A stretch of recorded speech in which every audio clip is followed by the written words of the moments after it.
Hey everybody, Chris Lindsay here, and you're listening to Pitch List. Join us on a deep dive into the heart of what makes writing songs and making music so magical. Let's find out what makes songwriters tick, and along the way, remember why we love music. Welcome to Pitch List.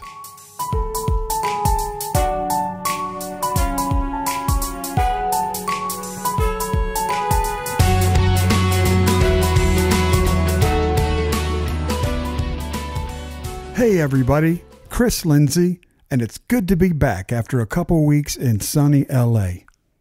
Thank you, Dana, for handling all the intros. You did a great job. Our guest today has had big cuts with Rhianna, Christina Aguilera, the Veronicas, Celine Dion, and Cher. In addition, her own records are mesmerizing and simply fantastic. Her vocal will knock you out. In 2014, she was dropped by Warner Brothers Records and then turned right around and clocked over 1 billion streams on her song Lost on You. She's a native New Yorker now living in LA, and in the immortal words of Spinal Tap, she goes to 11. Here's LP. Good afternoon. Chris here. We've got an incredible guest this afternoon. I'm looking out the window. We've got a stormy afternoon here in Nashville, which I think is just perfect. And our guest today is LP. How are you? I'm good, man. I'm just I'm looking at the sunshine as usual. Yeah, tell us what are you in LA? Yeah. It's just another beautiful freaking day here as usual. As usual, I'm looking forward to going out there soon because the weather's so nice. Yeah, it's beautiful. I'm an East Coast person, so I never even dreamed I could live I don't know. I just never even thought about moving to the West Coast for some reason. And then now I have a house here and I'm pretty set. That's awesome. Yeah. I was going over all your stuff last night. So you were born in New York, right? Long Island. Yeah. So you are you're an East Coast person and you I didn't know you could I didn't realize you could just pick up and leave the East Coast and move to the West Coast. It didn't occur to me. Well, I know a lot of East Coast people, especially New Yorkers of that area. Yeah. They're pretty fond of their area, as they should be. It's great. Yeah, I was reading, I'm really curious about this. So it said your mom was an opera singer. Is that right? She sang opera. Yeah. She studied opera and sang opera when she was young. She's passed away, but she is, she was, responsible for exposing me to a lot of opera. And then I started my first training was at Carnegie Hall and stuff, and with an opera teacher. It was really just scales. It's kind of what I still do today. I've gone through. I still work with a teacher now, and kind of because I have to keep my shit shit going, because I have to warm up all the time and everything, because I sing pretty hard. So. You do, and you have an amazing voice. That's what I was wondering, if you were classically trained. That's awesome. Yeah, I'm trained. You can't, in my opinion, you can't kind of keep that kind of level of range and stuff going, forever and that much on the road if you don't do all the. I mean, I can't. I don't know. I'm sure people can. I think it's common. I played in bands back in my 20s, and I saw more than one singer just crash and burn within about a week on the road, because touring is rough on singers, man. Really rough. Yeah. You find yourself getting super jealous of your guitar players and bass players, because, for one thing, they can hang on the road more and party more on the road more. Yeah. If you're the bass player and you've got a bad cold, it really isn't going to affect your show. Really. Exactly. I mean, that's one thing. That's what I think the training and all that has done for me, because I could talk all day, when I've got press and everything, and I'm fine. The real nemesis for me is I'll get acid reflux sometimes, and that's the worst. And I've had it for years at a time. It's wow. I mean, that's the biggest enemy for singers, man. It is. So I want to talk about, we're a songwriting podcast and definitely want to talk about your artist career, but I'd also love to talk about going through your resume. You've had a lot of big cuts, like really great stuff. Do you consider yourself a writer separate from being an artist? I think they go hand in hand. I don't think like for me, I mean, you know, for a while in between, like the, let's say the, fourth and fifth record deal, the third and fourth major label deal, I was on a 2-year like songwriting thing where I didn't think I'd get another artist thing going. So that's when I was like really kind of like just free falling into the you know, being a songwriter, period, you know, and that's when I think I realized you know, how well, I mean, I always knew how important it was, but it just kept growing in importance. And I also like, you know, I mean, I knew I could sing, you know, I mean, listen, it's like, you know, maybe not everyone's taste, whatever, but I feel like, you know, like, yeah, I knew I could sing well, but songwriting was really the thing that held mysteries for me, you know, like on how to, you know, how to really kind of get to the crux of the emotion and the message and everything, like in like, economically, you know, and I just really, I don't know, I just, when I was songwriting for other people only, I just really tried to like branch out and do different genres, you know, and like even like, you know, when I got the Rhianna cut, I was so happy because I just was like, never imagined that I'd get a cut with her, you know, because I didn't really, you know, I think people consider me more like, you know, alternative or like, you know, pop rock or something like that, you know. Right. But I feel like I stretched it out a lot, and it helped me as an artist, you know. And then I think they're inextricably wound to each other, you know. Artistry. Yeah, that seems, yes. And the Rihanna song was called "Cheers," right? Huge song. Yeah. Well, I think you've answered this, but I'm asking you more specifically. So, going in that period as a writer, were you always writing for yourself, or were you aiming at Rihanna? No, that one was aiming at Rihanna. That was like a Rihanna songwriting camp per se, you know, like, but like, and but now I kind of just like, I just keep writing songs, and like, you know, like Celine Dion put one of them on her last record, Courage or whatever, and that was just a song I was like holding to possibly be on my next record. So I feel like I just try to bank songs as much as possible, you know, like, cause when I was writing for other people, it kind of really got, like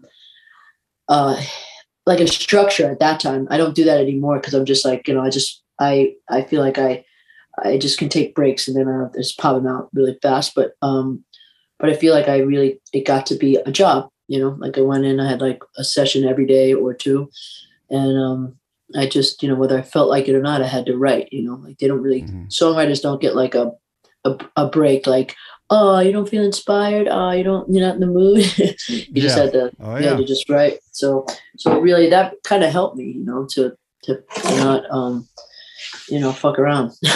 Yeah. I think it builds muscles, you know, and even though sometimes it's tough when you don't feel it, it does give you muscles and skills for your own thing.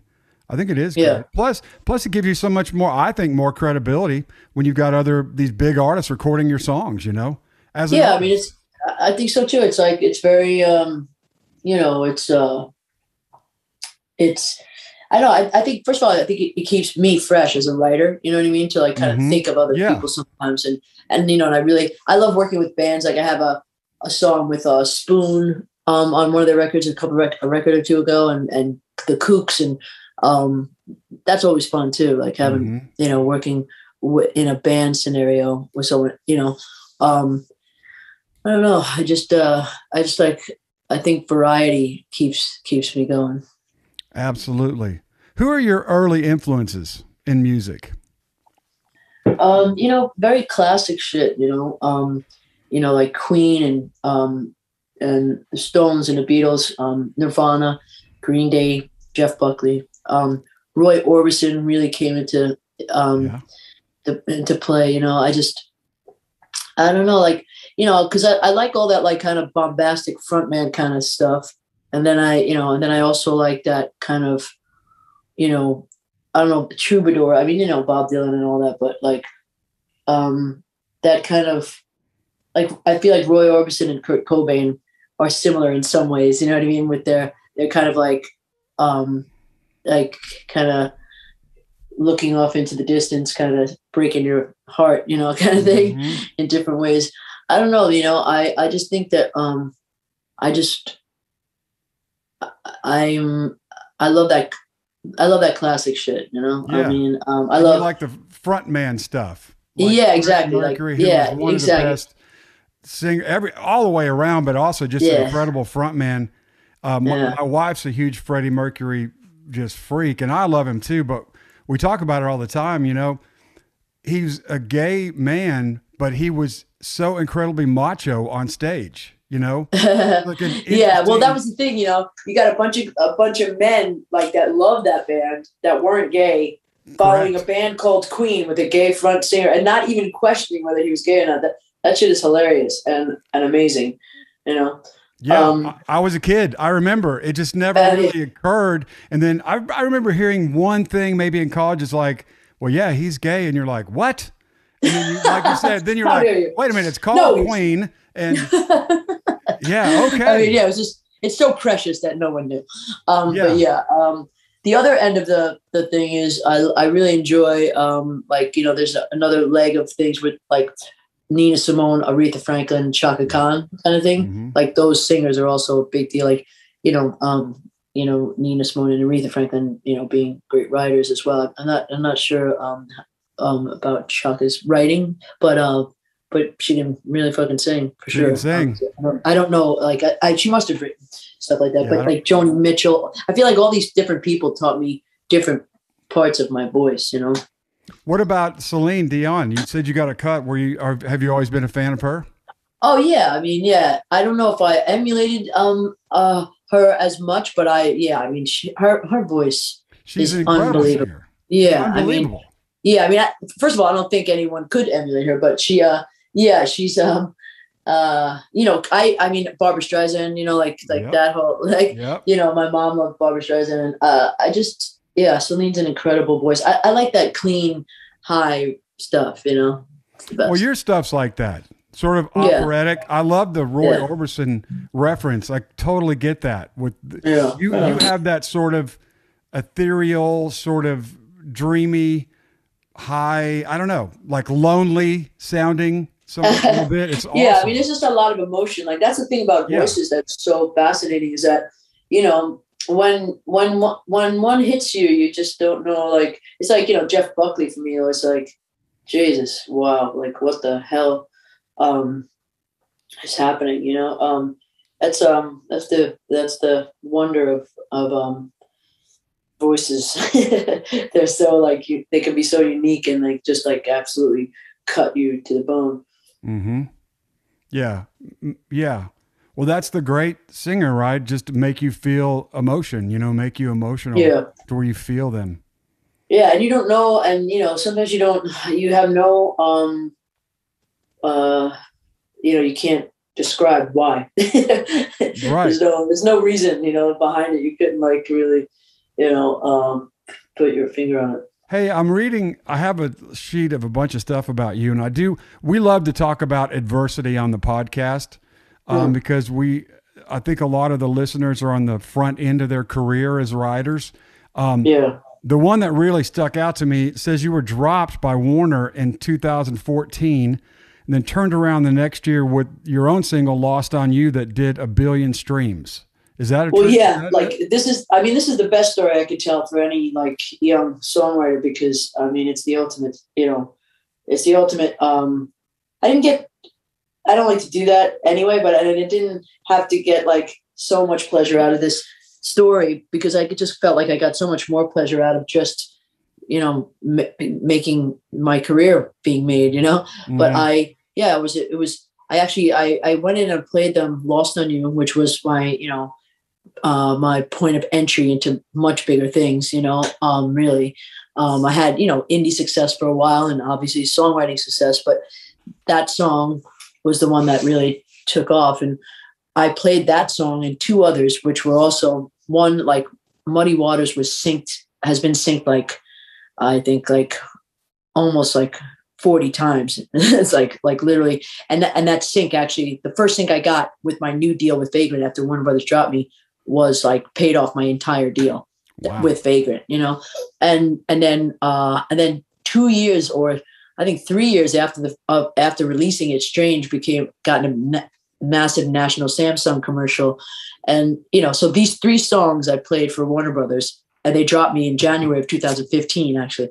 You know, it was all new. It was like, you know, Jeff Fenster and Rob Cavallo, when Rob Cavallo was chairman of Warner Brothers, signed me in 2011. And then when, you know, new people, when Cameron Strang and Dan McCarroll took over, they didn't get it, you know, and I went in and played Dan these three songs, and he was just like, "That's great. Can I play a song?" Like by some other random person. But and then 3 weeks later I was dropped, and I was like, wow. But you know, I will tell you, and here's the fun part, is that, you know, I had there was no expense spared for, you know, the making of my record, which was like, you know, overproduced and underpushed. But I had a $1.6 million bill when Warner Brothers dropped me, and that goes away. Yeah. So then 3 months later, I'm signed to Vagrant, and then actually another probably year later, I'm having a massive, like, you know, European hit and touring, and I haven't stopped since. So you know, I tell that story just so people can understand that, like, you know, just because one dude doesn't dig it and doesn't get it doesn't mean, you know, that it's over. And I think, and also I believe in volume of songs, you know what I mean? I feel like keep cranking them out. I mean, I was probably 30 to 40 songs past Lost on You when it became a hit. You know, I know Whitney, I didn't have any, you know, people would ask me, like, these amazing, like, journalists in Europe would like be like, "So you must have known when you wrote Lost on You." And I was like, yeah, no, I didn't know anything. I was dropped from my label, from a major label, after playing them that song. So I didn't know anything, you know? And so, you know, but I think that story is like one of my, you know, best things I can tell people, is because, you know, because I mean, it doesn't happen all the time, but it breaks my heart to think about all the people that didn't see the light side of that story, that, like, you know, that was the end for them, you know, because Warner Brothers was at that time my third major label deal, my fifth deal, you know, and I didn't think I was going to have another wave. Hell no, you know? So, yeah. But it, you know, you just keep writing songs. I feel like that's the thing about being a songwriter, is that it doesn't matter. You know, you write a hit, all you have to, like, all anybody's going to want from you is another hit. So you better just keep writing them, you know? And you're always one song away.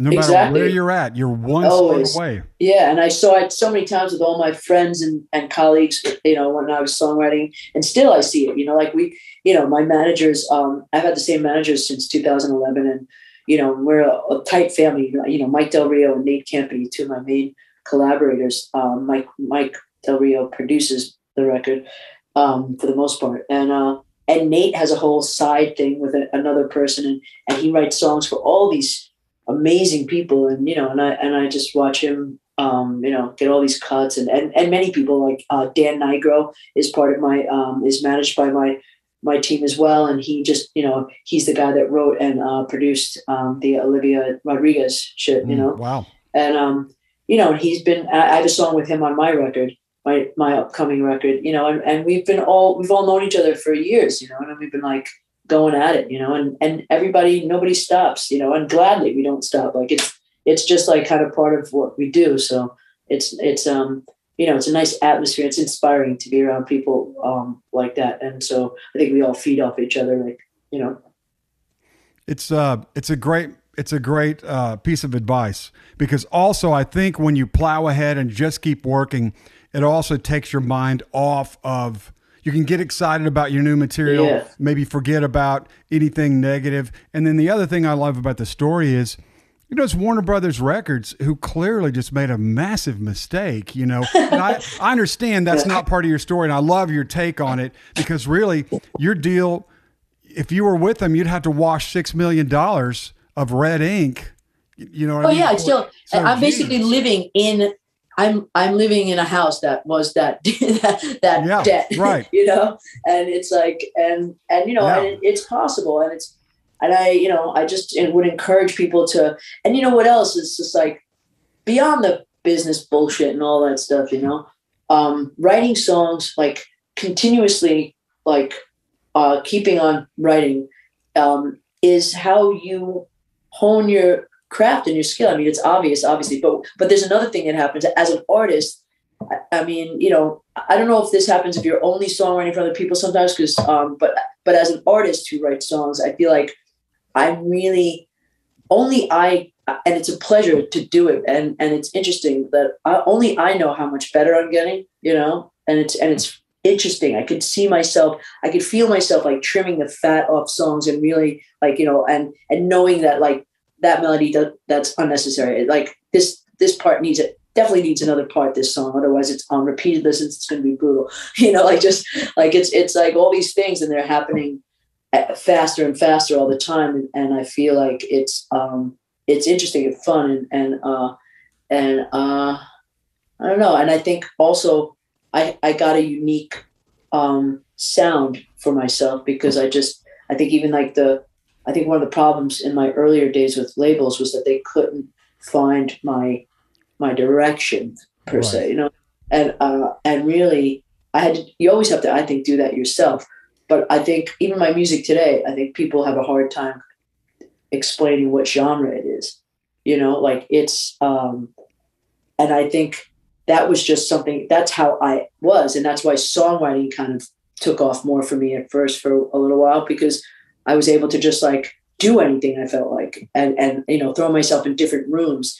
And then it became who I was in a way. I don't know if I'm explaining it well. No, it makes perfect sense. That experience of you being free and not being tied to a specific image or idea of yourself from you or your label let you kind of find out who you really were. Yeah, right? I was kind of relieved almost when I was like when I got out of my like second major. I was on IDJ and then Universal with Sobe, and I and then I got a songwriting, you know, I got a publishing deal, and I remember kind of being a little, I didn't know what I was in for, because it's like being a songwriter is a real hustle. Like if you're just songwriting, but I still felt like just a little bit relieved. I didn't have anybody breathing down my neck for like what I looked like, or, you know, like, you know, what my fucking, you know, direction was going to be, my image and all that stuff. And, you know, what was going to be the first single, you know, like I didn't have to hear those words again, you know, and I was like, oh, this is nice, you know, and it appealed to like, you know, as much as I love being a front person, as much as I love being like the Mick Jagger in my band, I'm like, I would be much cooler with like being like Keith Richards or the guy off the stage, you know what I mean? Like, I just feel like I like that too. Like, and so like sometimes it's, you know, it's really nice not to have the pressure of being looked at and all that stuff, you know? So, so that, you know, but I will tell you that lasted almost 2 years. And I think I might've gotten sick of it after a while, you know, but so I feel lucky that I got to sing again. But that alleviated some pressure. And I think when I dove headlong into songwriting without any thought at all, like I truly thought my artist thing was done.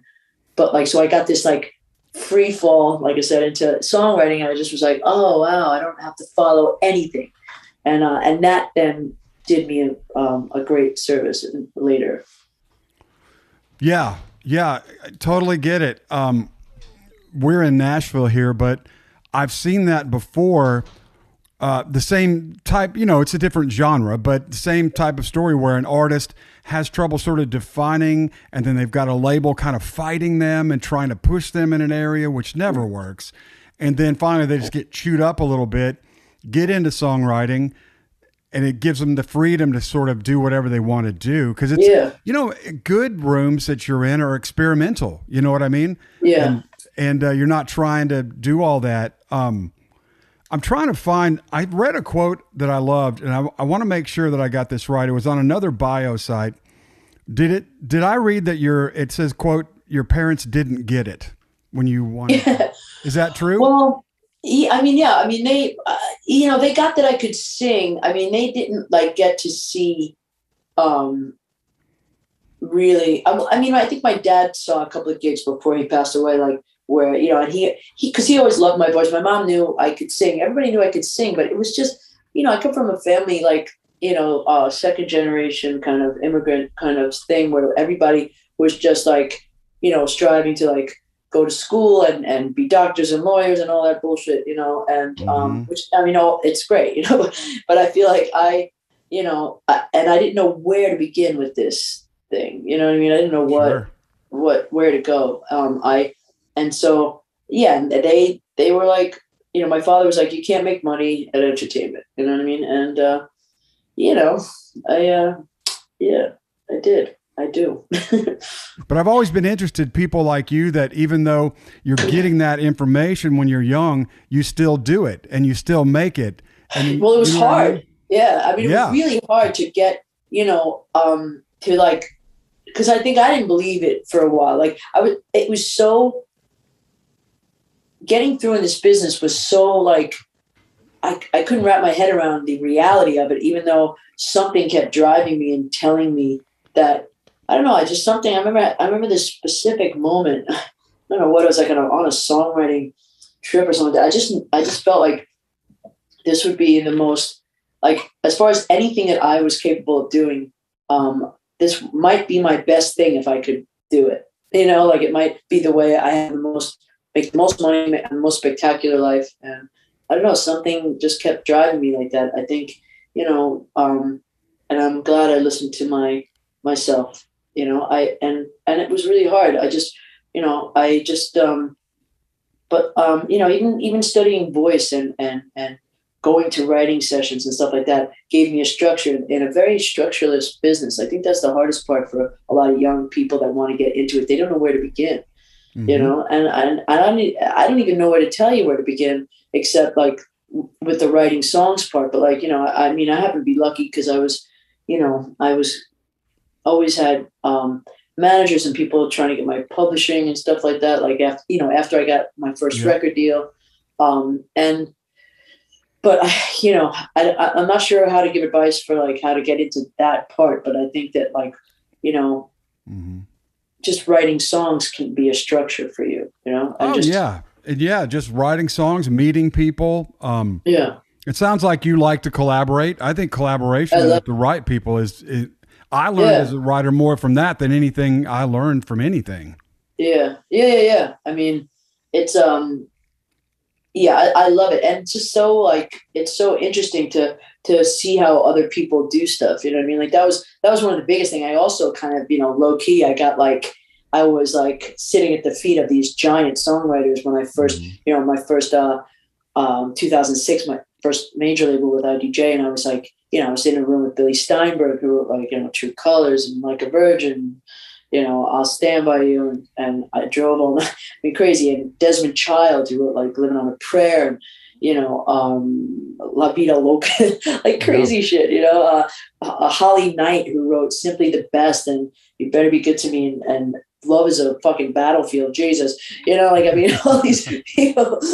I'm sorry, is it too much cussing for you guys? No, we cuss. It's all right. So what was that like? Were you intimidated or did you stand your ground or was it a little bit of both? Yeah. I was terrified, but and the cool thing was, they were very kind to me and I knew they worked with me because of my voice. You know what I mean? Like I was, they definitely were like, hold on a second, which made me feel good. But it's funny, I was just on the cover of Spin magazine this month actually, and congratulations. They did an interview. Awesome. Thanks, man. They did an interview. This woman Sarah Grant did this really great interview, and I heard some of the things that like that. That these guys said about me. And I was like, wow, like, I wish I knew that at the time, like that they thought like, that they thought songs of mine were great or something like that, cause it was like, I was, when you say, was it intimidating? Now I look back and I didn't think I was, but I definitely was. And it was like, I was in the room with Andreas Carlson, who like had done that whole huge In Sync album, the day that like, record sales had crashed another 25%. And they were talking about how, the business is over, you know what I mean? And how like songwriters weren't going to make money anymore. And, and for a while, I think they were right, you know what I mean? And it's still not like, it's not the days like when they were alive. If you got an album cut on a Madonna record, you still made millions of dollars. You know what I mean?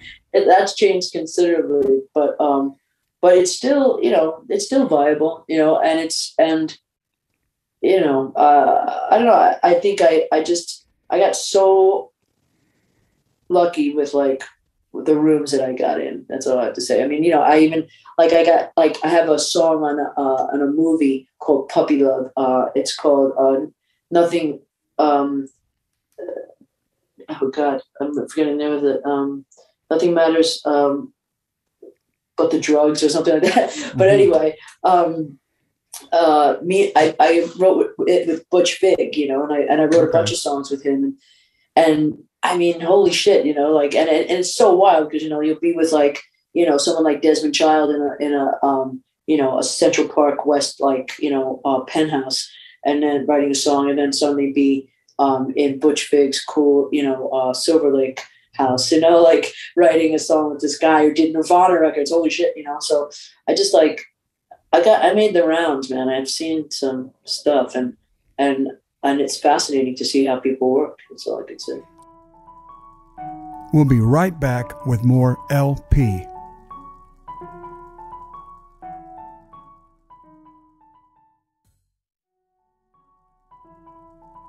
Do you like to start with music or start with lyric, or do you kind of do it together or always? I mean, that's a really golden question. I mean, my biggest thing that I think I collect like titles and concepts, and I feel like I've gotten very good at once I have a concept, like it could sound like a very generic thing, but I can then but if I know the concept, like I had a song called Other People, that's from one of my records, and it's like one of my favorite songs I think I've written, but and the title is like not Other People. That's not like some profound thing, but I felt like I knew what I wanted to talk about in it, and I definitely songs go much quicker when I have the concept. But I do go for like we work on the music and the melody. I like to and sometimes when I have a concept, I feel like the melody might I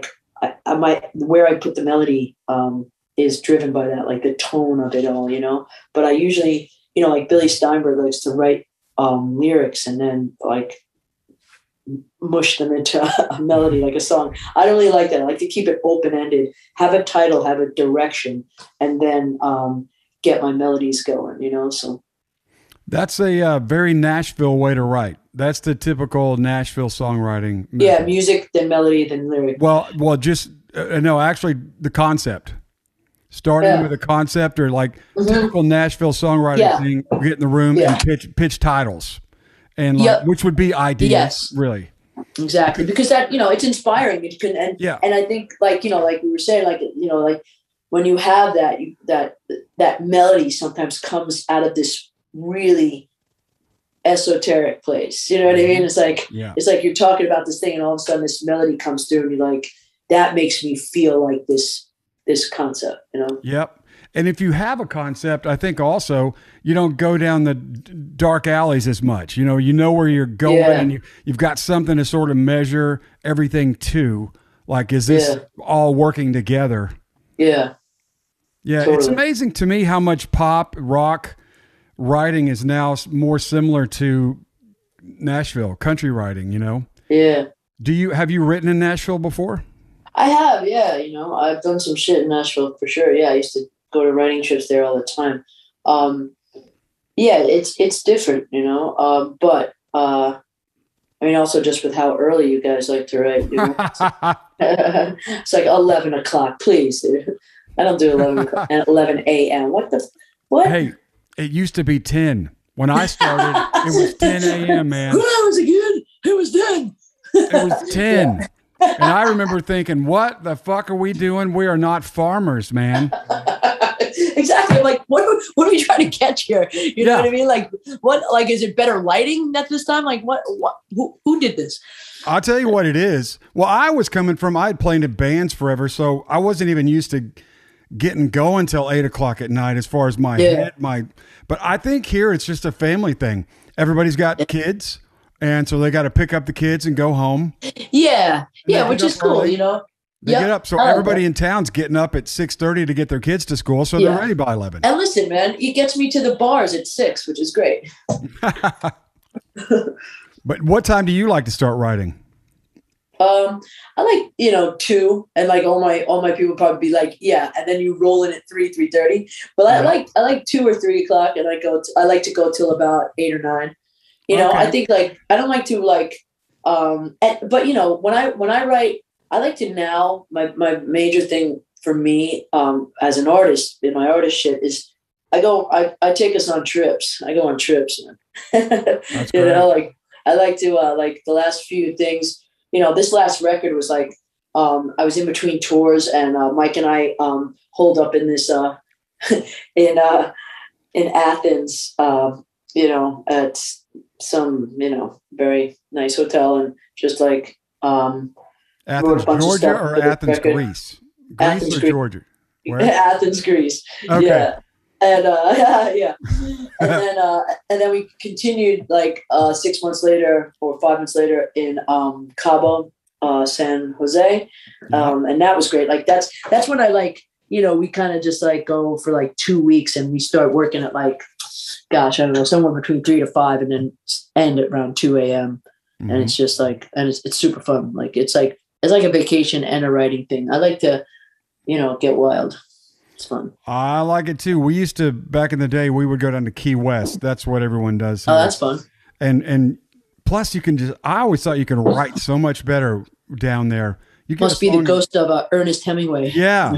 But down there, you'd work like 2 or 3 hours. You'd have the song done, get back on your moped.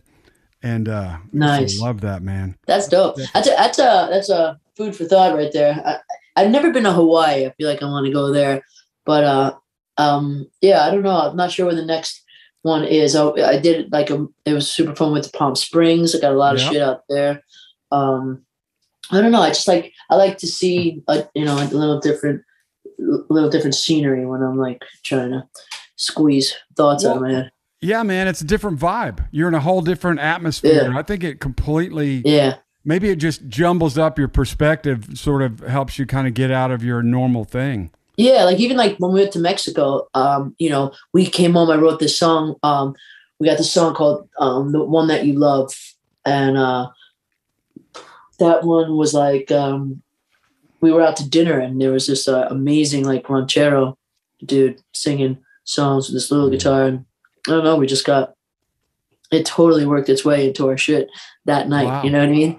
Wow. And it's just like, all the different like flavors all over the world. I think it really, even like when, One Last Time, that song America, that's like, da, da, da, da, da, da, we wrote that in Greece, and Mikey just bought this mandolina, and oddly he brought it in Brussels on tour, and then we had it in Greece. So I believe it's a Greek instrument. And it was like, I don't know, that song, like, I don't know if that song would have popped out in America. You know what I mean? It's decidedly not American sounding, but like, who knows? I mean, I don't know. It was, it's just like that. That's the thing. Like, and I could also get inspired in a room that has, I mean, I've had those great writing sessions in the like BMI building where you're just like 4 white walls, me with a guitar, a computer, and, some guy from Germany, it happens all the ways, Yeah. Yeah. I don't think you never know. You never know what the chemistry is going to be. You never know. Yeah. I have you have those ones where you're like, you get to the session and you're like chatting with the person and you're having a great time. And you talk for an hour, you walk out, you get coffees and you come back and then you sit there and you're just like crickets, nothing. And then you have these sessions where you're not even sure if you can stand the person for the next 3 hours and you write a smash. Like, what the fuck? I've had it happen early in my songwriting days. I wrote with an older writer who was kind of a know-it-all, and I was new, and the guy was just an absolute dick all day long. And I walked out of the saying to myself, not to him, but I said, I don't care if this song goes number one. I will never write with this son of a bitch again. You know what I mean? Yeah. Just an asshole. And it did. It went number one. And I never did. Oh, here's the big question. Did you write with that asshole again? No. No, I didn't. Yeah. And he would call me every couple of years. Say, man, I can't believe you're not writing. We wrote one song and it was a hit. And I'm just thinking, nope. Nope. That's funny, man. Yeah, I don't know. That's like, I play the game a little more, I guess, than you, because I would have written him with his dumb ass again. I don't know. No, man, I was a hothead when I was younger. I would get butthurt about shit, and I wish I wouldn't. I wish I wasn't so much, but I'm better now. Hey, I'm better now. I'm better now. Okay. I want to talk about your new record. It's called Churches. Is that right? Yeah. Awesome. Yeah. Well, tell us all about it. Well, it's a different record than it would have been if this pandemic didn't happen. I bet everybody, can attest to like the differences that the pandemic has made in their lives. I mean, and this is like not this is not a tragedy one. This is just like I got more time with it. I even wrote more songs. There were like, there are probably like 4 to 5 more songs on this record. Because of and also how we dialed them in, and I was present for a lot of more production and I really got to like choose from a larger pot of songs, and this is the most songs I've ever put on record. I think there's like 14 or something like that. Wow. But I don't think I've ever gone over 11 or 12 maybe, but yeah, it's and I feel like. I don't know. I definitely feel like it's some of my best, like, kind of shit poetically. And I'm really like, Mike got extra time production wise, and we really, I don't know. I feel great about the record as a whole. I mean, it has a lot of information on it. I mean, Churches was one of the first songs that I wrote for this record. I feel like I knew I was going to call the record Churches after that song, and I don't even think that song will be a single, but it's my most like dare I say political song to date. I guess I wrote it with Dan Wilson. I was thrilled to be writing with for the first time, and I remember like and this is like we talked all day. Like, this is a person I really wanted. His perspective is so unique and deep, and I mean, this is a guy who's like in a cool band, had a big hit, and then became like a big songwriter and producer as well. He just like, he's fascinating and a wonderful guy. And, so we talked for like hours, and I remember like kind of starting to panic a little inside toward the last like couple hours, like, fuck, I got to get something to this dude, like, I don't want to leave. Yeah. I had the next day, but I just like, I didn't want it to be that thing where, you just talk and then nothing happens. And I don't know, I started messing around with this thing on the ukulele. And I had that title, Churches, again, like we were saying, like, we just have a title that doesn't sound, it's not profound, but then I had a story, it's like I was sightseeing in St. Petersburg, at a private show that I was hired to do. And I was doing a lot of them in like 2014 and 15, and you sightsee one day. We were sightseeing, and they kept trying to make me put something on my head because I was a woman walking into these churches, and I just couldn't do it. I'm like, I believe in God. I'm like a God person, but I can't like I'm always just like the organized religion thing just always kind of sets me off on the wrong foot, just like, why?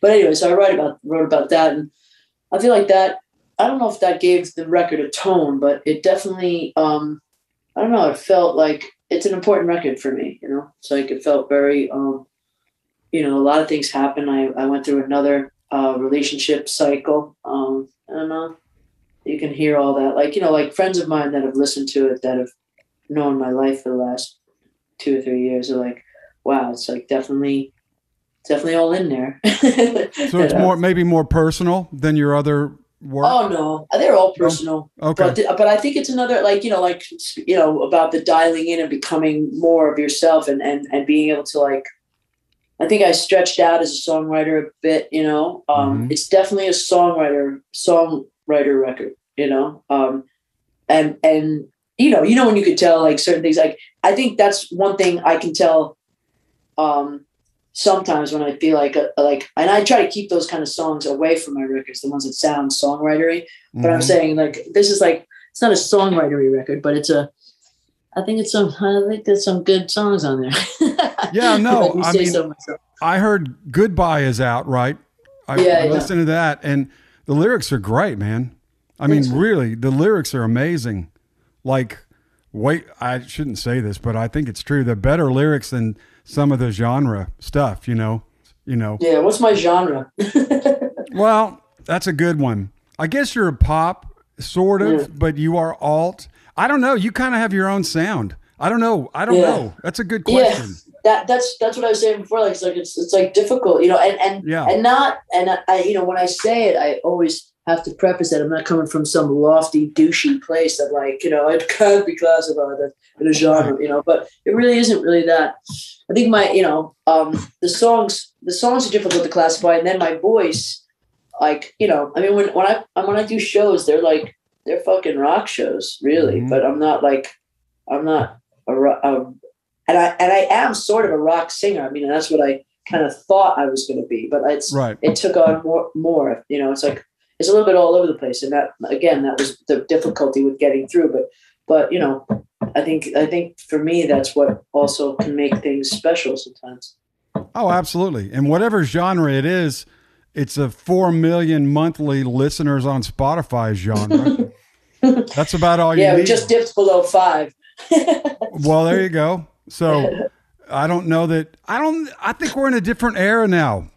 Yeah. People don't really care what genre things are. They just know what they like, Yeah, well, that's the thing. Totally. And I think, like someone like Billie Eilish kind of, like, shows us that a lot, like they just does what she's feeling, and it's like, it's great. It's beautiful, That's a great example. What genre is she? I mean, I have no idea. Performance artist almost, and a pop idol. That's a weird combination, Yeah, it's cool. And I think, things are moving more and more toward that, because also, because first of all, I don't know, I'm always striving to do stuff and have some landscape to, like, the record, I always use that word, but I think, I don't want to, like, I want it to be a bit of a journey for people, so they can, like, have different moods. And I'm very mood driven in my life and in my work, and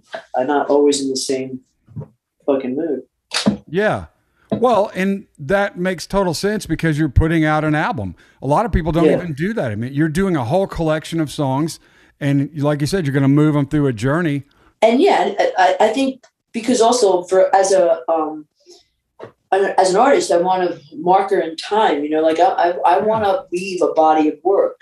That's what I'm interested in, I don't mean leave like, but I want to collect a body of work and have, and keep moving so that I can see where I was, what happened, like the growth and all that shit, and I'm like, I enjoy that aspect of it, it's like when you have home movies of things, that, like, you're like, oh wow, that was my 18th birthday. Yeah, like little snapshots of your life. Do you have plans to tour yet after the pandemic and everything? Oh yeah, that's still coming? Yeah, I mean, I'm already. I'll be out in September in Europe a bunch, and then some festivals and some of my own shows, and then I start, like, I think, like January 10th. Like, we start and don't stop for, like, till, like, the summer, I think. Wow. So that's a U.S. tour starting in January? No, I think the first thing is Europe, and then some Russia, Eastern Europe stuff, and then some South American, Mexican stuff, and then America, and then back to Europe. And, like, wow.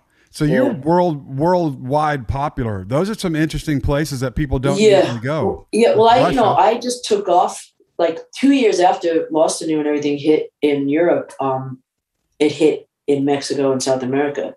And I still have songs on the charts down there from my last record, wow. And from that first, that one before it. So it's wild, it's like, and then I was, during the pandemic, I was about to get to Australia for the first time. I had a lot of shows down there and festivals and stuff. And now also my stuff seems to be like, on this next record, we're going like, we've been going, seeing some stuff in Asia and stuff. So always interesting and an adventure. Yeah. I mean, I haven't really been home much except for the pandemic in the last like 4 or 5 years. Wow. Do you like live gigs? Do you like traveling in the whole life? I love it. Yeah, I really do. I love people. I love connecting with people. I love seeing the effect of what, right. we do. Right. Like I tell, Nate and Mike, I call it like reporting from the field, you know what I mean? Because I come back to them because they don't get to see it, like the way I get to see it, and then I sit there on stage with all these people singing with me, and I think like, wow, what a gift, like what a responsibility too. Like that's what, like, I think that's been nice, to like take that responsibility and that feeling in the last couple of records into the work too. I'm always writing for me, but I'm like, thinking about what's going to please these people that started to like, follow me. Yeah. Yeah, absolutely. And what do you ever think when you're working on a record, what's going to work live and where it fit in the show and stuff? Or yes and no. Yes and no, but because if I really thought about how it was going to be live, I probably would write stuff a half step down, I was like, Jesus Christ. Wow. But yeah, it's, I do. And I can tell like this record, this next record that's coming out, it's gonna be super fun live. Like even we were just rehearsing it recently, and you could really feel the next lift from the new shit. It was like these songs feel great, and I'm really excited. I think this whole year and right now it's like I feel like I'm just like pulling back the bow, and it's gonna let it loose. Awesome. I think you're right. I'm hoping that everyone listening can find you here in the U.S. We have some listeners international, but I hope when you get going in the U.S., I know people are going to want to come out and see you. Oh yeah, I mean we'll be in May, like I believe it's April, May, June, or something like that, and that's all. It's all set up. I mean, I'll be all over the U.S. And I don't know where I'm playing. Oh, I think I'm playing a Ryman in Nashville. Oh, killer. All right. Yeah. That's a great, have you played there before or would this be the first time? I have. I opened up for Brian Ferry there in 2016 or something like that. Yeah, right before my shit kicked off and started to go. And I was on a tour with him and it was cool. Right on.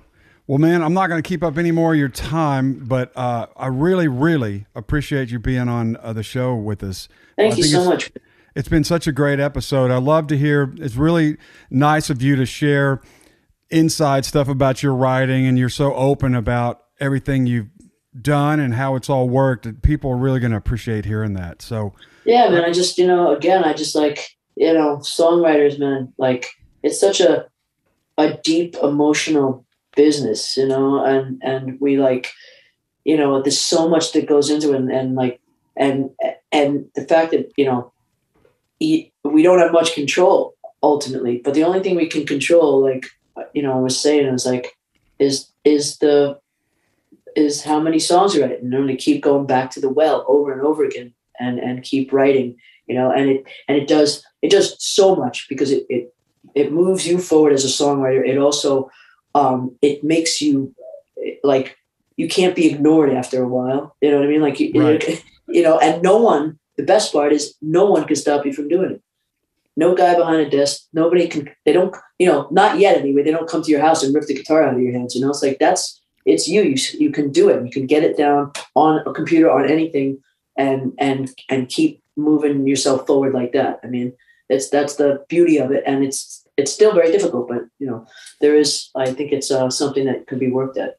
It's great. It's great advice, and it's 100% true. Your destiny is in your own hands, even in a business, like you said, that requires a lot of hustle and a lot of stuff is out of your control. But I still believe if you can write a good enough song, something's going to happen. You know? Yeah. I mean, that's the thing. It's like it's brutally subjective, this business, That's the other thing. But it's, but I'm telling you, man, I've seen it over and over again. If you keep, it's like anything, of course, but if you keep going at it, except that songwriting kind of like it's not the same as like learning guitar and playing every day for 8 hours. It's like, right. But it is, yeah. But it's just a different thing. It's like, because at the end of the day, if you wrote 5 songs in that day, depending on who listens to them, who evaluates them, they could be the best or the worst, like we don't know. And that's what separates the kids from the adults in the business, is that like, you ultimately can't give a shit, and because you got it, like, how many songwriters, like they pour over like a song for like days and nothing happens with it. And they write something that they're joking around about in an hour and a half and it becomes the thing. I mean, yep. So, I think one of the biggest things also for me with songwriting was that like, I felt like, I just realized, that it was, you never know. I lost my train of thought because I started to think about how like. Well, one thing and then I'm gonna let you go, but you said it was interesting. One of your biggest hits you didn't know, and I've heard that's a common story. People would think that you do know that this is going to be a big hit. Yeah. Sometimes you don't. No. A lot of times you don't know. It's just a song you wrote. And it's also the kiss of death. You've been in those rooms where like people are like, oh my God, this song's going to get synced like 8,000 times. Not one fucking sync ever in its life. It's like the kiss of death.